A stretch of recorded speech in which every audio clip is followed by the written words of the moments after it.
안녕하셨습니까? 오늘 우리가 함께 연구할 교과는 제8과가 되겠습니다. 우리 8과의 제목은 창조, 성경의 토대를 이루는 창세기라고 하는 제목입니다. 우리 기억절 말씀을 함께 잠깐 보시겠습니다. 태초에 말씀이 계시니라. 이 말씀이 하나님과 함께 계셨으니 이 말씀은 곧 하나님이시라. 그가 태초에 하나님과 함께 계셨고 만물이 그로 말미암아 지은 바 되었으니 지은 것이 하나도 그가 없이 된 것이 없느니라. 그 안에 생명이 있었으니 이 생명은 사람들의 빛이라. 요한복음 1장 1절부터 4절의 이 말씀은 예수님께서 창조주 되심을 우리에게 이야기하고 있는 그러한 말씀입니다. 지난주 교과를 통해서 우리는 성경을 바르게 이해하기 위한 가장 기본이 되는 몇 가지 해석 방법들을 생각해 보았습니다. 성경의 기별을 더욱 풍성하게 또 풍부하게 이해하기 위하여 중요한 단어들을 우리가 꼭 탐구해야 한다. 이런 것 이야기했습니다. 또 성경 기록의 반복된 패턴에 대하여 우리가 살펴봐야 되고 또 문맥과 각 책의 배경과 기별을 연구하는 것이 중요하다. 이런 것들을 우리가 지난 교과를 통해서 생각해 보았습니다. 여러분 지난주 우리가 배운 함께 공부한 교과의 내용들 이런 것들을 좀 잊지 마시고 기억하시면 좋을 것 같아요. 이것은 매우 기본이 되는 성경 해석 혹은 연구 방법입니다. 다시 한번 잠깐 생각해 보겠습니다. 제일 먼저 무엇을 해라? 우리 단어들을 잘 관찰하고 연구하는 것이 필요하다. 그 월드 스터디 하는 것이 굉장히 기본이 되는 것입니다. 뿐만 아니라 그 성경의 어떤 기록된 패턴을 우리가 살피는 것, 또 문맥을 보는 것, 또 각 책의 배경과 기별을 이해하는 것, 이런 것들이 우리가 성경을 해석하는 매우 기본적인 방식이라고 하는 것을 우리가 지난주에 살펴보았습니다. 이번 주 교과는 창조, 성경의 토대를 이루는 창세기라고 하는 제목으로 창세기의 창조 기사를 함께 살피면서 창세기가 성경 전체를 이해하는데 어떤 역할을 하는지를 우리가 함께 살피려고 한 것입니다. 왜냐하면 창세기는 이 교과의 제목처럼 성경의 중요한 토대를 우리에게 제공하기 때문입니다. 사실 우리 재림교회의 가르침과 신념, 우리가 가지고 있는 어떤 교리들, 이런 것은 창조에 기반을 두고 있다라고 말해도 과언이 아닙니다. 만약 창조에 대한 생각을 우리가 다르게 하게 되면 현재 우리가 가지고 있는 우리의 신념과 우리의 신앙의 모든 어떤 그 체계들, 교리의 모든 그 체계들이 다 붕괴되고 맙니다. 그만큼 창조에 대한 이해가 재림 신자들에게는 굉장히 중요해요. 그래서 재림교회 창조 신학이라고 하는 것 역시 굉장히 독특하다라는 사실을 우리가 기억할 필요가 있습니다. 여러분 재림교회 명칭을 우리 잠깐 생각해 보겠습니다. 제7일 안식일 예수 재림교. 이 재림교회의 이름 자체가 창조에 대한 믿음과 또 재창조에 대한 믿음을 다 포함하고 있는 그런 명칭이에요. 제7일 안식일이라고 하는 것은 우리가 가지고 있는 창조에 대한 신앙을 반영하고 있습니다. 예수 재림이라고 하는 것은 재림시에 있을 재창조에 대한 믿음을 또한 반영하고 있는 것이죠. 이것이 우리가 가지고 있는 신학의 사고 체계입니다. 그래서 창조와 재창조에 대한 신학, 이것은 굉장히 중요해요. 모든 신학이 여기에서 출발하고 또 여기에 속해 있다라고 말할 수도 있습니다. 이것이 바로 재림신앙의 기반이다.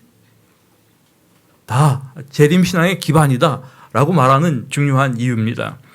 이것이 우리의 존재의 기반입니다. 그래서 창조의 교리가 없으면 무엇도 없을까요? 종말론도 없습니다. 뭐 이런 것뿐만 아니라 지금 우리가 교과의 그 도입부에서 언급하고 있는 다양한 그 신앙 체계들이 있죠. 교리들, 어떤 성경의 가르침들, 이런 모든 것들이 다 이 창세기에 기반을 두고 있다라고 하는 것을 우리가 좀 생각하고 오늘 공부를 하면 참 좋을 것 같아요. 그래서 하나님에 대한 교리도 마찬가지예요. 우리가 하나님에 대한 교리와 관련해서 특별히 삼위일체에 대한 사상, 이런 것들이 다 어디에 이미 배어져 있는가 하면 창조 기사 가운데 다 들어있어요. 창세기 1장 1절에 하나님이 천지를 창조하신다라고 하는 말씀 속에 하나님이 등장하죠, 이미. 그리고 1장 2절에 하나님의 신, 성령께서 등장하고 있는 것을 우리가 보게 됩니다. 우리가 지금 본 요한복음 1장 1절부터 4절의 말씀 속에서 바로 그 창조의 하나님, 그분이 바로 예수 그리스도가 또한 거기에 함께 계셨다라고 하는 사실을 우리가 확인할 수가 있는 것이죠. 그러므로 이미 창조라고 하는 하나의 사건 속에 세 하나님이 다 등장하고 있는 것을 보게 되는 것입니다. 여기서 우리는 소위 삼위일체라고 하는 중요한 성경의 교리의 중요한 그 기반을 발견하게 되는 것입니다. 이뿐 아닙니다. 인간론 역시 창조의 근거를 두고 있고 우리가 가지고 있는 안식일 신앙 역시 창조의 기반을 두고 있습니다.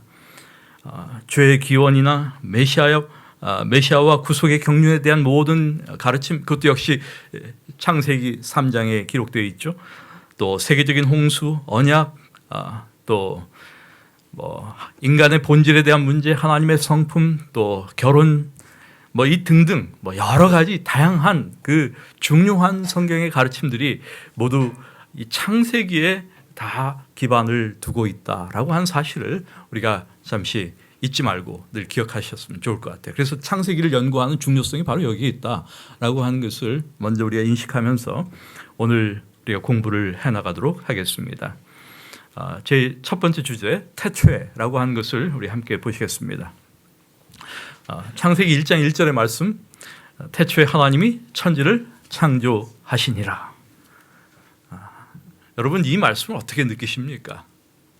태초에 하나님이 천지를 창조하시니라. 우리가 성경을 열자마자 제일 처음에 등장하는 말씀이에요, 사실. 성경 첫 번째 책 제일 첫 절에 등장하는 그 말씀. 저는 이 말씀이 주는 어떤 그 강력한 소위 임팩트, 이것을 늘 마음에 잊을 수가 없어요. 태초에 하나님이 천지를 창조하시니라. 제가 성경에 대한 이 철이 들면서 깊은 관심을 갖기 시작했던 중요한 이유가 바로 여기 있습니다.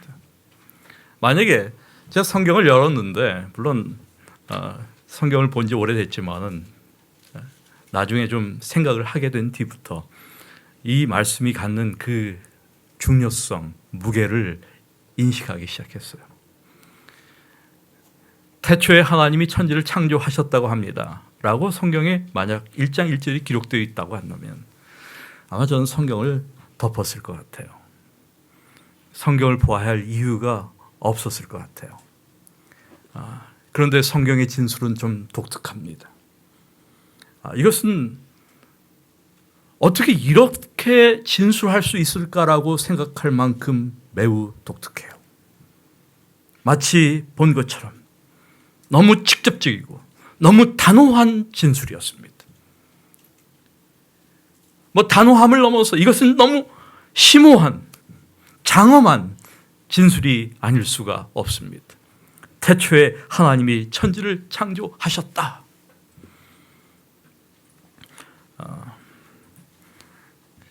이 진술이 함축하고 있는 그 진리가 무엇일까? 우리는 사실 굉장히 중요한 소위 우리 존재와 관련된 철학적 질문들을 생각할 수가 있습니다. 인간의 기원에 관한 질문들. 우리는 어디서 왔을까? 우리는 왜 존재하게 되었을까? 여러분, 이런 질문들은 대단히 중요한 철학적 질문들입니다. 그런 이 질문들에 대하여 바로 이 창세기 1장 1절 이 간단한 진술은 너무나도 분명하고 명쾌하게 이 질문들에 대하여 대답하고 있다는 사실을 주목해야 합니다. 애매하게 이야기하지 않습니다. 모호하게 이야기하지 않습니다. 너무나도 단호하고 너무나도 분명하게 이야기합니다. 우리가 어디서부터 왔는지, 우리가 왜 존재하게 되었는지, 우리가 어떻게 존재하게 되었는지, 이 인간 존재의 기원에 대하여 이렇게 분명하게 확실하게 이야기하는 그러한 진술을 저는 성경 외에 어디에서 본 적 없습니다. 이 1장 1절은 사실 히브리어의 7개의 단어로 구성되어 있어요. 태초에 하나님이 천지를 창조하시니라 라고 하는 이 낱말이 히브리어의 7개의 단어로 구성되어 있습니다. 사실 7개의 숫자라고 하는 것은 일종의 완전한 수를 나타내는 그러한 의미가 포함되어 있죠. 그래서 그것은 아주 분명하게 하나님이 창조주라고 하는 사실을 우리에게 말하고 있습니다.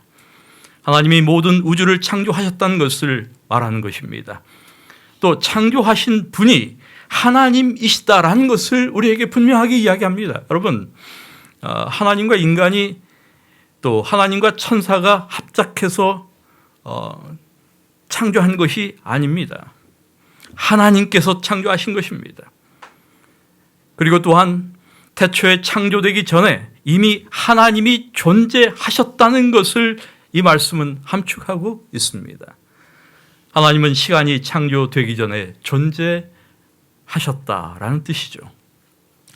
그러므로 우리는 과거의 어떤 시점에 하나님이 우리를 창조하셨기 때문에 존재하게 되었다 라고 하는 것이 이 짤막한 진술이 우리에게 이야기하는 핵심적인 메시지입니다.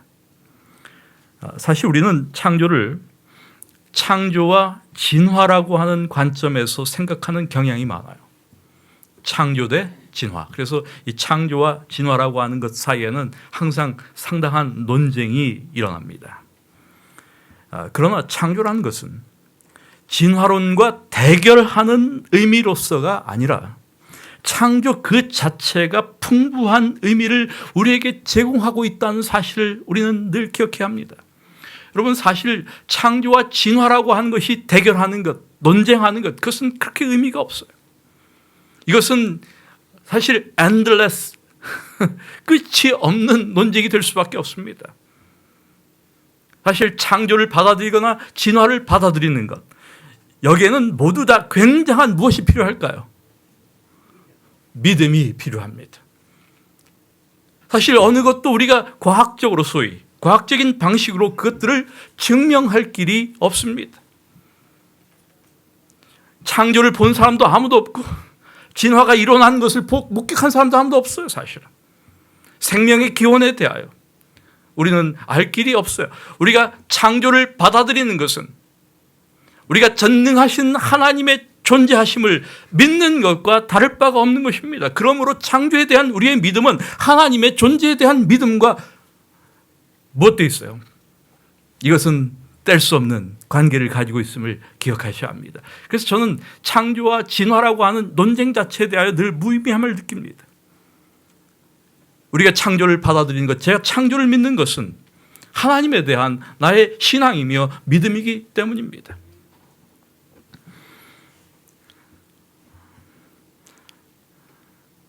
사실 모든 종류의 소위 그런 의미에서 진화론은 성경과 배치되는 그런 사상이다라고 하는 것을 우리가 기억할 필요가 있겠습니다.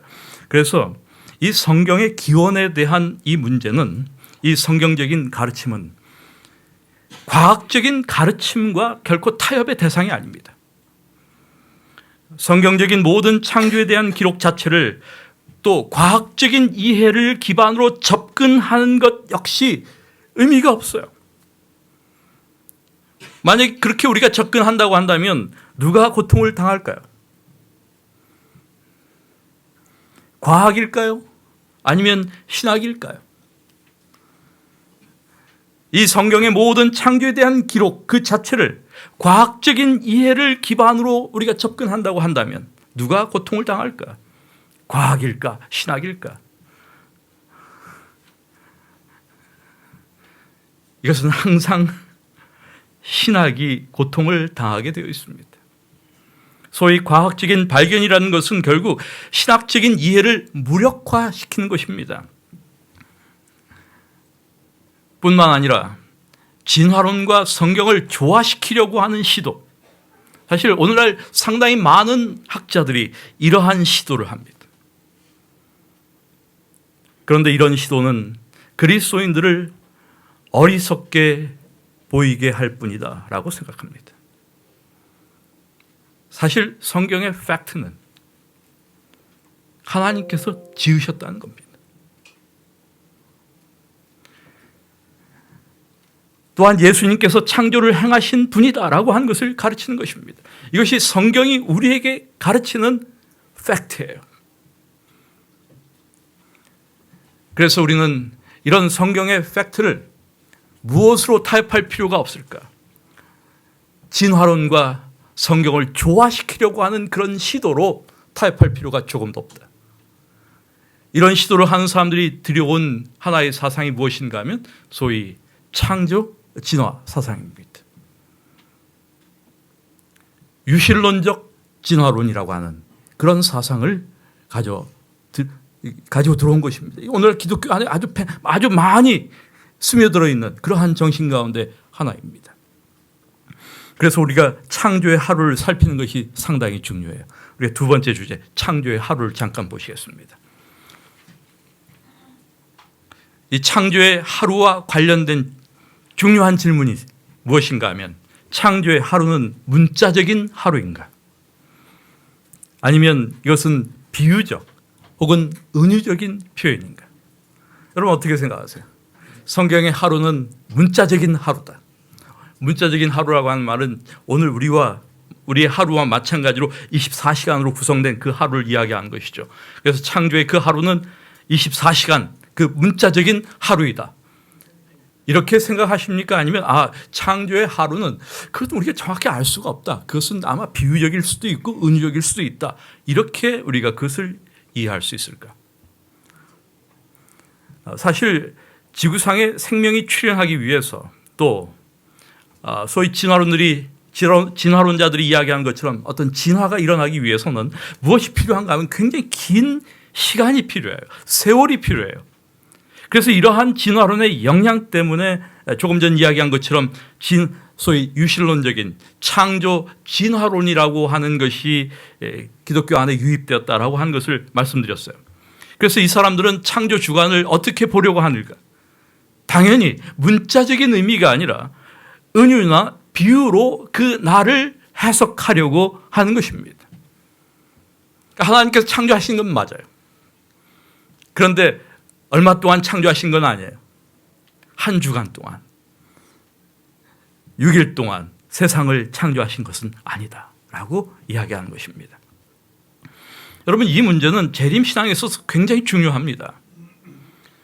창조 주간의 하루가 문자적 의미의 하루가 아니면 무엇이 문제가 될까요? 안식일이 문제가 됩니다.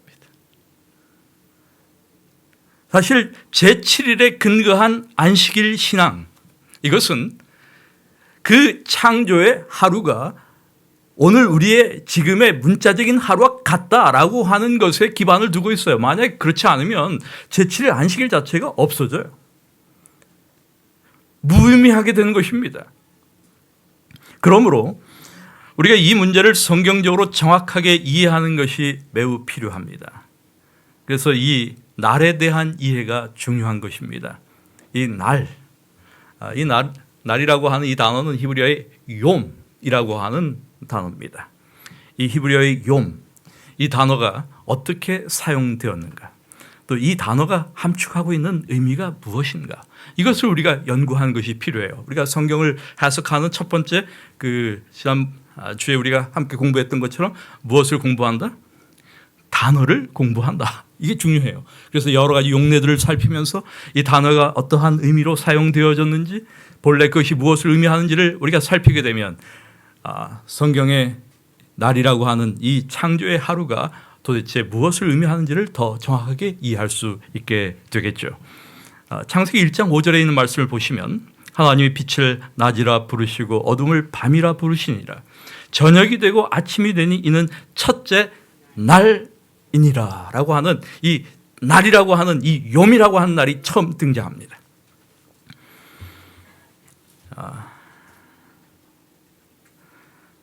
그런데 창세기의 창조 기사 중에서 이 오늘날 우리가 이해하는 하루와 같이 문자적인 한 날 이외에 다른 것을 암시하는 날은 창세기에 등장하지 않습니다. 창조 기사 가운데. 그런데 이 욤이라고 하는 이 단어가 특별히 첫째 날, 둘째 날, 셋째 날 이와 같은 방식으로 그 앞에 무엇이 붙었어요? 첫째, 둘째, 셋째, 넷째, 우리가 이렇게 부르는 수를 뭐라고 말합니까? 이것을 서수라고 하죠.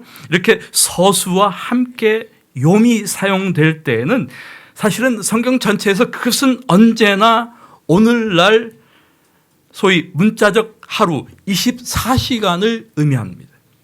이것이 욤이에요. 이게 욤의 용례예요. 그래서 여러분 이것이 항상 서수와 함께 사용될 때 이것은 항상 문자적인 24시간의 하루를 의미한다라고 하는 것을 우리가 확인할 수가 있습니다. 그래서 창조의 이 하루는 문자적인 하루가 될 수밖에 없다라고 우리가 해석할 수 있는 것이죠. 단순히 이제 그것 하나만 가지고 또 욤을 갖다 우리가 그렇게 이해하는 것은 아닙니다. 또 다른 것들이 많이 있어요. 특별히 이제 저녁이 되며 아침이 되니라고 하는 이런 표현. 이것은 하루를 설명하는 아주 특정적, 형식적 표현입니다. 아주 특정한 형식적 표현이다라고 할 수가 있습니다. 또한 이 날이 복수 형태가 아니라 단수 형태로 기술될 때 그것도 역시 하루를 의미한다라고 우리가 이야기할 수 있습니다. 그런데 이제 굉장히 중요한 이 욤이 왜 창조에 사용됐던 날이 지금의 문자적인 하루와 같은 것인가를 가장 중요하게 우리에게 보여주는 신학적 이해는 무엇인가 하면 출애굽기 20장이에요. 우리 출애굽기 20장 8절부터 11절을 보시면 여기에 무엇이 나오는가 하면 우리가 아는 대로 넷째 계명이 나와요. 안식일 계명이 나오죠. 그러면서 안식일을 기억하여 거룩하게 지키라. 엿새 동안은 힘써 내 모든 일을 행할 것이나 일곱째 날은 하면서 욤이 한번 또 등장합니다. 내 하나님 여호와의 안식일인지. 그다음에 또 그 뒤에도 일곱째 날에 쉬었음이라 라고 하면서 날이 그때 또 한 번 등장해요. 이것이 창조기사 밖에 사용되어지고 있는 그 욤이에요. 그런데 출애굽기가 주어지는 출애굽기 20장이 주어진 이 10계명이 주어지는 이 당시에도 역시 안식일을 무엇으로 구별해서 이야기하고 있는가 하면 하루 한 날로 구별해서 이야기하고 있다라고 하는 사실을 주목해야 합니다. 이 말은 무엇인가 하면 이미 상당히 오랜 시간이 지났죠. 창조 이후에 출애굽 시대는. 그런데 그 시대에도 불구하고 그리고 오래된 뒤에도 불구하고 하나님께서는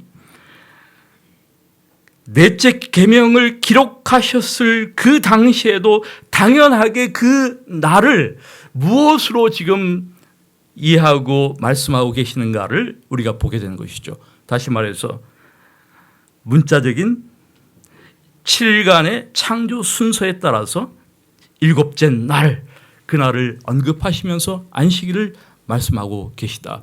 이런 의미에서 우리는 욤이 문자적인 하루가 될 수밖에 없다라고 하는 것을 성경적으로 이해할 수가 있는 것입니다. 여러분, 그래서 창조의 하루는 지금의 무엇과 같다. 오늘날 24시간 문자적인 의미의 하루와 같다라고 하는 것을 우리가 확실하게 이해하는 것은 굉장히 중요합니다. 이것이 우리가 안식일을 지키는 중요한 기반이 된다라고 하는 것 역시 우리가 이해할 필요가 있습니다. 그 다음에 이제 세 번째 주제 안식일과 창조를 보시겠습니다. 사실 안식일 신앙이라고 하는 것은 현대에 들어와서 굉장히 위협받고 있는 신앙 가운데 하나예요. 우리 재림 신앙 자체가 그래요. 그 재림교회 가지고 있는 제7일 안식일, 그 다음에 예수 재림이라고 하는 이 두 가지 중요한 기둥이 현대에 들어와서는 굉장한 그 공격을 받고 있는 신앙이다라고 할 수가 있어요. 그 첫 번째가 안식일 신앙이며 또한 재림 신앙도 마찬가지입니다.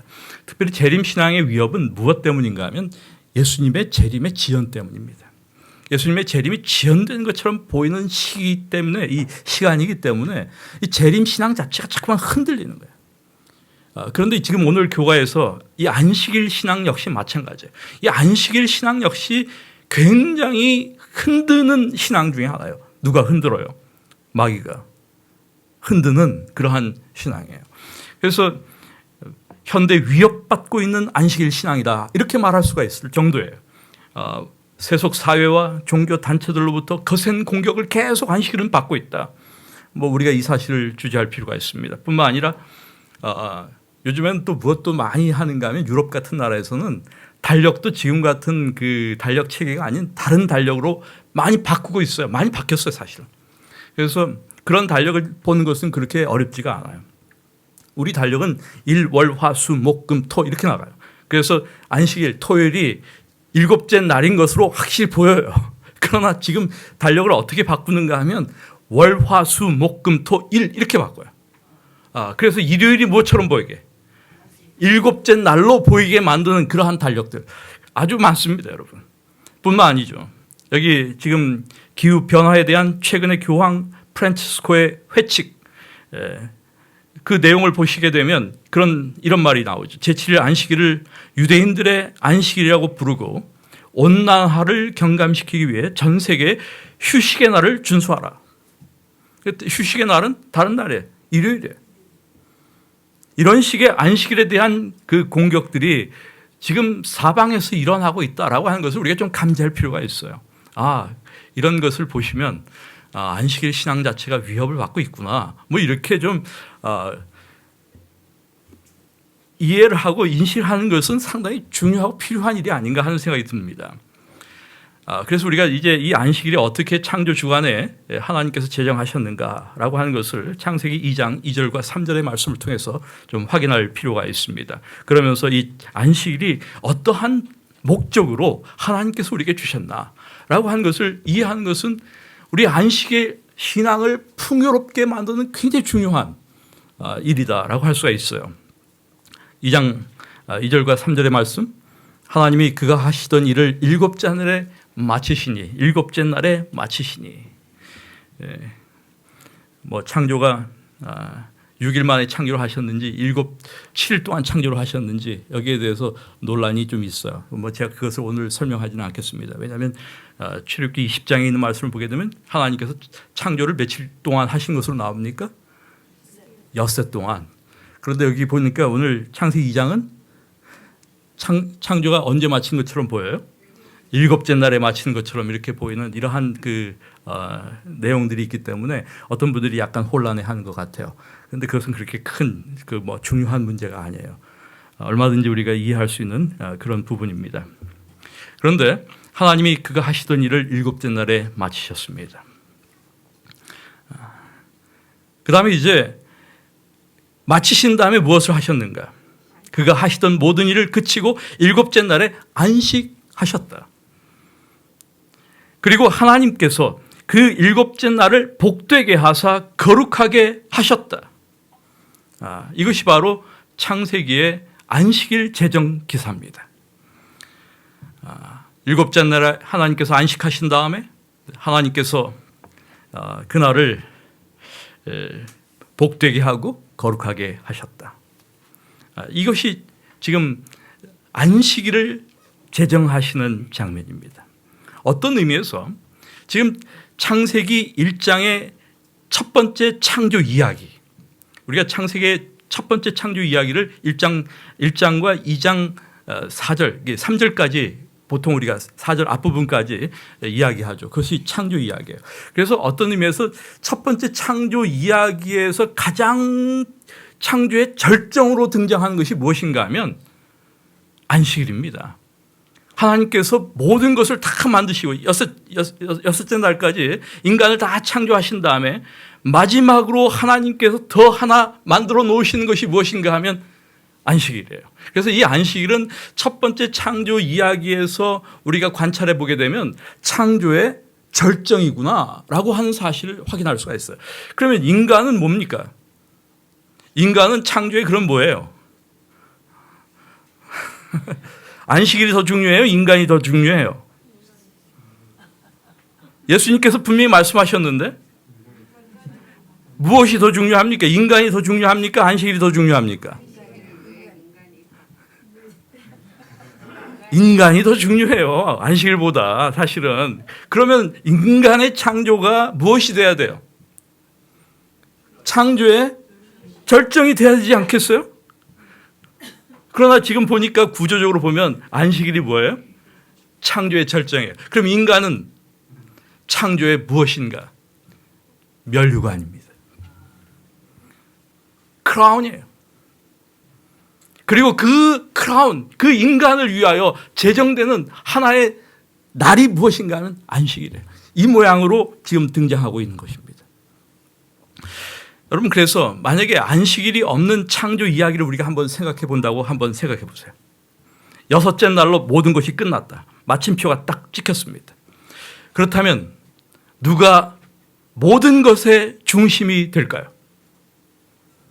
창조의 이야기의 중심은 무엇이 되고 말까요? 인간이죠. 창조의 이야기는 인간 중심의 이야기가 되고 말 것입니다. 그러나 제7일 안식일을 통해서 인간은 하나님과의 관계를 위하여 창조되었다라고 하는 사실을 우리에게 보여주는 것입니다. 인간의 삶을 통하여 하나님의 임재를 경험하도록 그렇게 인간이 창조되었다라고 하는 것을 보여주는 것. 그래서 하나님을 의존해야 할 존재로 인간이 창조되었다라고 하는 사실을 잊지 않게 해주는 것. 이것이 바로 안식일의 중요한 기능이며 목적이다라고 할 수가 있는 것입니다. 그러므로 우리가 이 창조와 안식일을 생각할 때 안식일에 적어도 삼중적 중요한 의미를 생각할 수가 있습니다. 하나님께서 안식하시고, 첫 번째 안식하셨어요.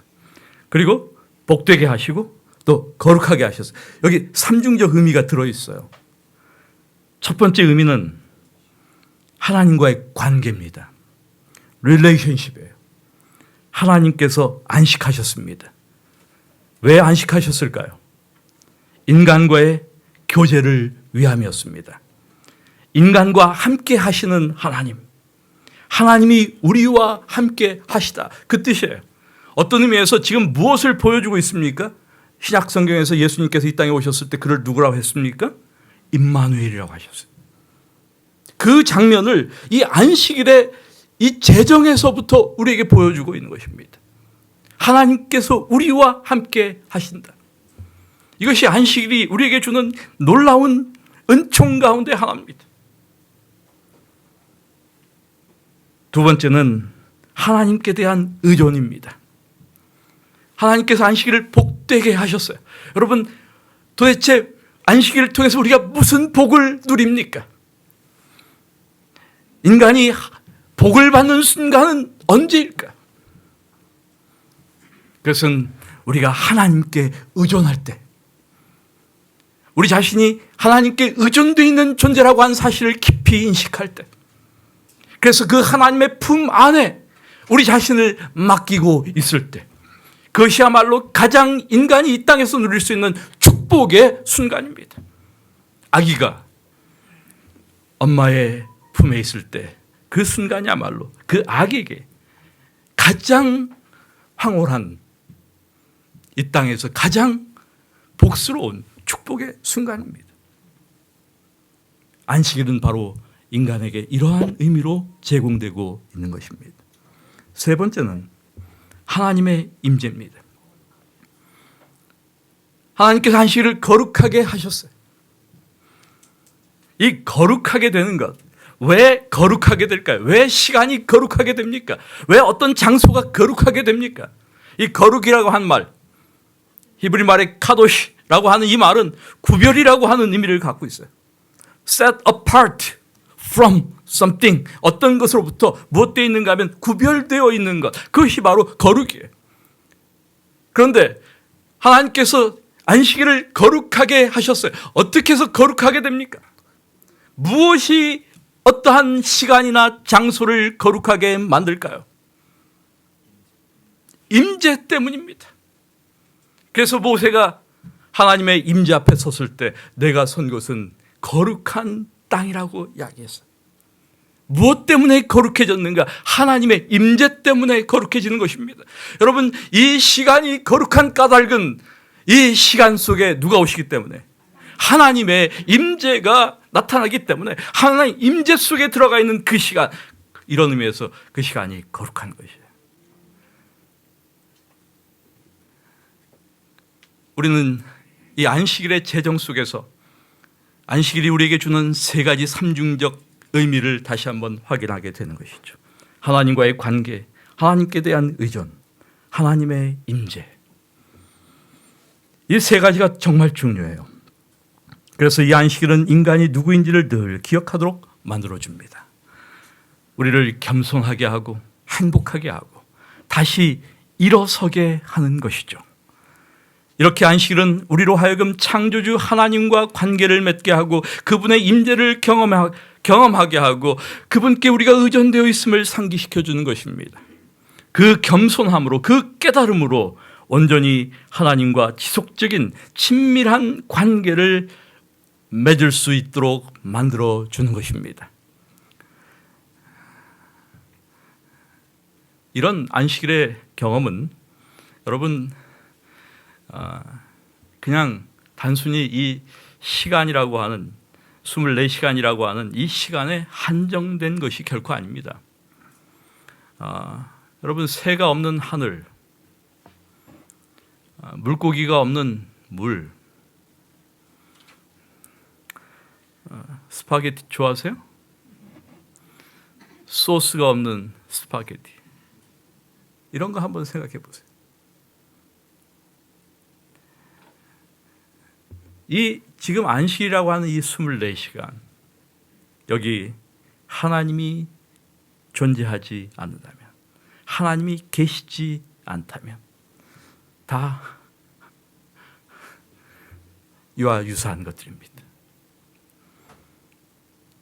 그래서 안식일에 우리가 아무 일도 안 하고 죄를 짓지 않는다, 그렇게 하면 안식일을 잘 지키는 것이다, 이렇게 생각하시면 안 돼요.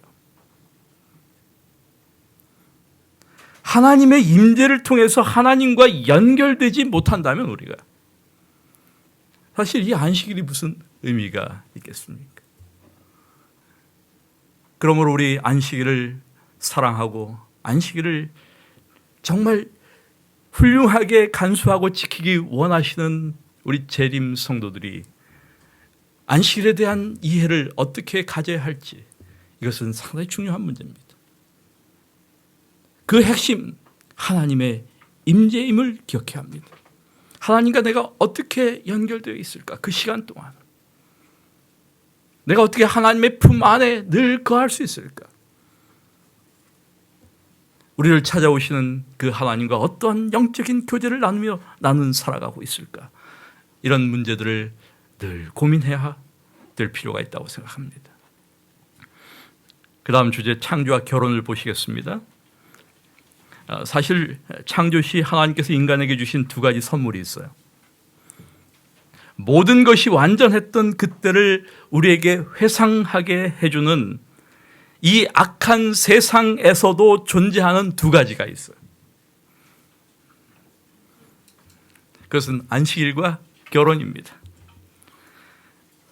그래서 창세기 1장의 첫 번째 창조 이야기가 안식일로 맞춰진다면 창세기 2장의 두 번째 창조 이야기는 결혼으로 맞춰집니다. 그래서 이 안식일이 하나님과의 수직적 관계를 우리에게 말해준다면 결혼이라고 하는 것은 인간과의 수평적 관계를 보여줍니다. 그래서 여기에 역시 중요한 단어가 무엇일까요, 여러분? 관계입니다. 그래서 관계라고 하는 단어는 굉장히 중요한 단어예요. 우리의 신앙에 있어서 이 관계라고 하는 이 용어가 차지하고 있는 그 중요성을 우리가 잘 이해할 필요가 있어요. 하나님과의 관계, 인간과의 관계. 그래서 신앙은 다 관계의 문제예요. 결국 모든 것 중심에 관계가 있어요. 왜냐하면 우리의 모든 삶 역시 결국 관계라고 하는 것이죠. 그런데 여기에 관계의 순서가 상당히 중요합니다. 먼저 하나님과의 바른 관계가 형성되어질 때 인간과의 바른 관계가 형성되어진다. 이 순서를 우리가 잘 기억하고 있어야 합니다. 우리가 인간과 좋은 관계를 맺는다고 해서 하나님과의 관계가 좋아지는 게 아니에요. 하나님과의 관계가 선행돼야 합니다. 그리고 나서 사람들과의 관계가 회복되는 것이죠.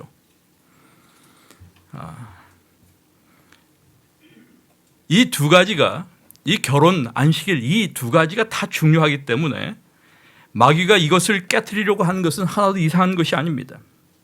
안식일을 깨트릴 때 하나님과의 올바른 관계를 깨트리는 것이고 결혼을 깨트리면 사회적 관계를 다 깨트리는 것입니다. 여러분, 우리가 이런 의미에서 성경적 결혼 관계의 특징이 무엇인가를 살펴보는 것은 중요합니다. 창세기 2장 24절에 있는 말씀, 남자가 부모를 떠나, 여기 떠나라고 하는 단어가 매우 중요해요. 또 그의 아내와 합하여라고 하는 말 중요합니다. 둘이 한 몸을 이룰지로다.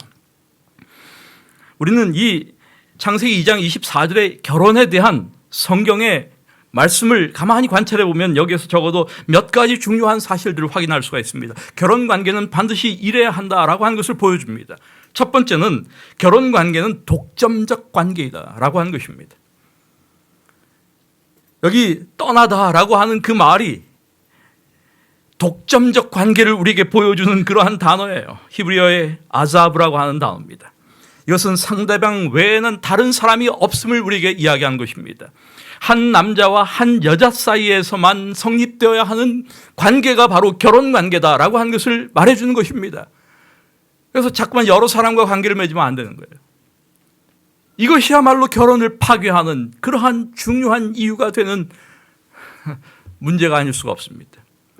두 번째는 이 결혼 관계는 영속적 결합 관계이다라고 하는 것을 보여줍니다. 특별히 히브리어의 다바크라고 하는 단어가 사용돼요.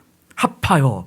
이 말은 달라붙다 그런 뜻이에요. 달라붙다. 이건 어디에 사용하는 말인가 하면 접착제로 붙이는 것과 같은 그러한 말입니다. 둘이 하나로 붙는다 그런 의미가 포함되어 있어요. 그래서 결혼 관계는 마치 무엇과 같아요? 접착제로 붙이는 것하고 똑같아요. 그래서 절대로 못하면 안 되는 것입니까? 뗄 수가 없는 관계다. 이것은 영속적인 결합 관계를 이야기한다라고 하는 것을 말해주는 것입니다.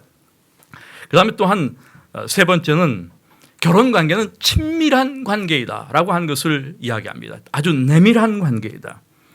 여러분 그 앞에 23절을 보시면 2장 23절 이것을 남자에게서 취하였은즉이라고 하는 말이 나와요. 여기 히브리 말에 라카으라고 하는 단어가 사용돼요. 이것은 취하다, 아내로 삼다 이런 의미를 갖고 있습니다.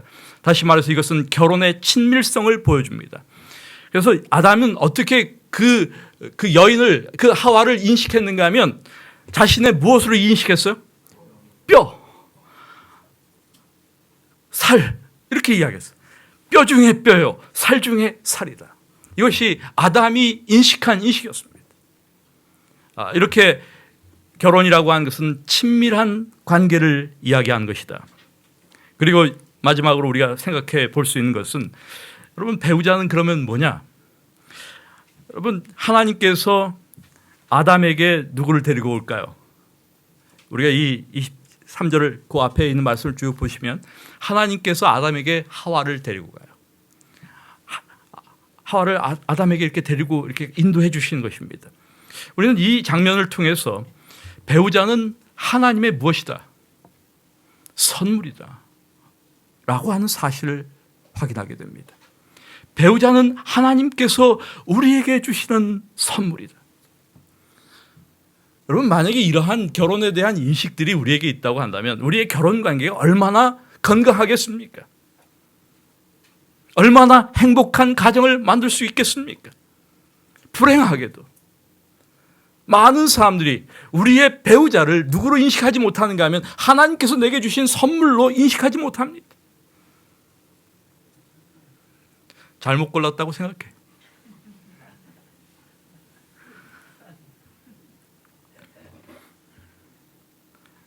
오늘 우리는 결혼에 대한 많은 정의와 의미에 대한 엄청난 변화를 목격하는 시대에 우리가 살고 있음을 기억하셔야 합니다. 왜 마귀는 하나님께서 제정하신 이 두 가지 중요한 제도를 이렇게 흔들고 있을까를 주목해야 합니다. 동성 간의 결혼이 허용되고 결혼의 신성성이 파괴되는 이러한 사회에 우리가 살고 있음을 인식할 필요가 있습니다. 그러므로 우리 그리스도인들이 하나님께서 제정하신 그 기본적인 원칙들을 이해하는 것, 우리에게 말씀하신 그 기본적인 철학을 이해하는 것, 이것은 정말 중요합니다. 마지막 주제를 들어가겠습니다. 창조와 타락과 십자가. 창세기 1장과 2장의 창조 이야기, 이것은 하나님의 만드신 모든 창조 세계를 우리에게 보여주고 있습니다. 그리고 마지막 하나님께서 하신 말씀은 1장 31절에서 다 만드신 다음에 뭐라고 말씀하십니까? 심히 좋았더라, 이렇게 말씀하셔요. 그래서 와이프는 이렇게 이야기합니다. 창조는 이제 완성되었다. 에덴은 지상에서 빛났다. 아담과 하와는 생명나무에 자유롭게 접근하였다. 어떠한 죄의 흔적이나 죽음의 그늘도 이 아름다운 창조를 훼손하지 않았다. 이것이 창조 당시의 모습이었어요. 그런데 갑자기 이야기가 바뀌어요. 우리가 3장을 보게 되면 이 창조 이야기에 갑작스러운 전환이 일어납니다. 그리고 창세기 3장은 정말로 불행한 이야기를 우리에게 전하고 있습니다. 그것이 바로 타락에 대한 이야기죠. 죄의 기원에 대한 이야기입니다. 그래서 창세기 2장 15절부터 17절에 있는 말씀을 통해서 우리는 하나님께서 아담과 하와에게 어떠한 경고를 하셨는가를 읽을 수가 있고, 그 다음에 창세기 3장 1절부터 있는 말씀을 통해서 우리는 뱀이 하와에게 나타나서 그에게 유혹하고 질문하고 유혹하는 그러한 장면을 우리가 보게 됩니다. 여러분, 그 내용을 우리가 본문은 성경을 통해서 여러분들이 확인하시면 좋을 것 같습니다. 그런데 그냥 간략하게 제가 이 장면을 좀 요약해서 설명한다면, 뱀이 하와에게 시도하려고 했던 것은 무엇이었을까? 이것을 우리가 좀 기억할 필요가 있습니다. 뱀은 하와에게 참으로 너에게 동산나무의 모든 나무의 열매를 먹지 말라 하시더냐라고 질문합니다. 여러분, 이 질문이 함축하고 있는 그 의미가 무엇인가? 지금 뱀은 하와에게 하나님에 대한 개념을 바꾸려고 하고 있습니다. 하나님에 대한 그가 가지고 있었던 그 좋은 이미지를 완전히 송두리째 바꾸려고 지금 작정하고 있는 것이죠. 그래서 그에게 무엇을 심어주고 있습니까? 부정적인 이미지를 심어주고 있습니다. 사실 하나님께서는 뭐라고 말씀하셨어요? 동산 모든 나무의 실과를 너희가 못해라, 마음대로 먹어라 라고 말씀하셨습니다. 그들에게 풍부한 자유를 부여하셨습니다. 그런데 마귀는 지금 살짝 그 질문을 왜곡해서 던지고 있습니다. 하나님이 참으로 너희에게 동산 모든 나무의 열매를 먹으라고 하셨는데 먹지 말라 하시더냐라고 하는 부정적인 질문을 던지고 있는 것이죠. 하와가 가지고 있는 하나님에 대한 아주 좋은, 하나님은 선하시고 모든 자유를 주신 분이라고 하는 그 생각을 지금 바꾸게 만드는 것입니다. 그래서 자유나 진리나 사랑의 하나님이 아니라 우리에게 최고의 것만을 요구하시는 하나님으로 그 하와가 인식하는 하나님에 대한 개념을 바꾸는 것입니다. 여러분, 만약에 하나님에 대한 생각이 바뀌게 되면 우리는 금방 마귀의 먹잇감이 될 수가 있습니다. 사실 우리의 신앙과 삶이라고 하는 것은 하나님에 대한 우리의 생각이 어떠하느냐에 달려 있습니다. 우리는 어떤 하나님에 대한 이해를 가지고 있는가? 오늘날 너무나 많은 사람들이 하나님에 대하여 왜곡된 견해를 가지고 있습니다. 하나님을 부정적으로 인식합니다. 그렇게 하나님에 대하여 사고하고 생각하고 그런 인식을 가지고 있는 그리스도인들, 결코 행복한 그리스도인 삶을 살아갈 수가 없습니다. 정상적인 아주 좋은 훌륭한 그런 신앙을 우리가 갖고 갈 수가 없어요. 왜냐하면 하나님은 늘 두려운 분이기 때문에, 하나님은 늘 무서운 분이에요. 우리는 늘 눈치를 봐야 돼요. 누구의 눈치? 하나님의 눈치를 봐야 돼요. 눈치 보는 신앙. 이 신앙의 중요한 이유가 무엇인가 하면 하나님에 대한 이해를 잘못 갖고 있기 때문입니다. 우리는 하나님을 조건적인 사랑을 하시는 분으로 생각하고 있는 것입니다. 내가 잘하면 하나님이 기뻐하시고 내가 못하면 하나님은 화가 나시고, 이것은 내가 아버지로서 가지고 있었던 내 자녀에 대하여 갖고 있는 그 감정과 하나 다를 바가 없어요. 그 조건적인 사랑. 우리는 그렇게 하나님을 오해하는 것이죠. 지금 마귀는 하나님에 대한 그 개념을, 그 인식을 바꾸려고 지금 작용하고 있는 것입니다. 여러분, 그래서 이 죄의 본질을 또 잠깐 생각해 본다면, 시간이 많이 없어서 이제 끝나야 될 것 같은데 너무 중요한 부분이지만 다음 기회에 또 기회가 있으면 이야기하겠습니다. 여러분, 죄의 본질은 다른 것 아니에요. 그냥 간단하게 하나님과 같이 되려고 하는 욕망. 마귀가 이야기하는 것이죠. 하나님과 같이 되어 You will be like God. 또 한 가지는 knowing good and evil. 선과 악을 아는 것. 두 가지가 핵심이에요. knowing, 이 안다라고 하는 것. 이것은 인간이 가지고 있는 굉장한 욕망 가운데 하나입니다. 우리는 늘 알려고 해요. 우리는 늘 하나님과 같이 되고자 합니다. 무엇이 하나님과 같이 되려고 하는 것인가? 알려고 하는 것이 그런 것입니다. 이것은 다 무엇을 말하고 있는 것인가 하면 우리가 무슨 지금까지 뭐 전능하신 그런 신이 되겠다 그런 의미가 아니에요. 하나님과 같이 된다라고 하는 그 말은 오너십을 이야기합니다.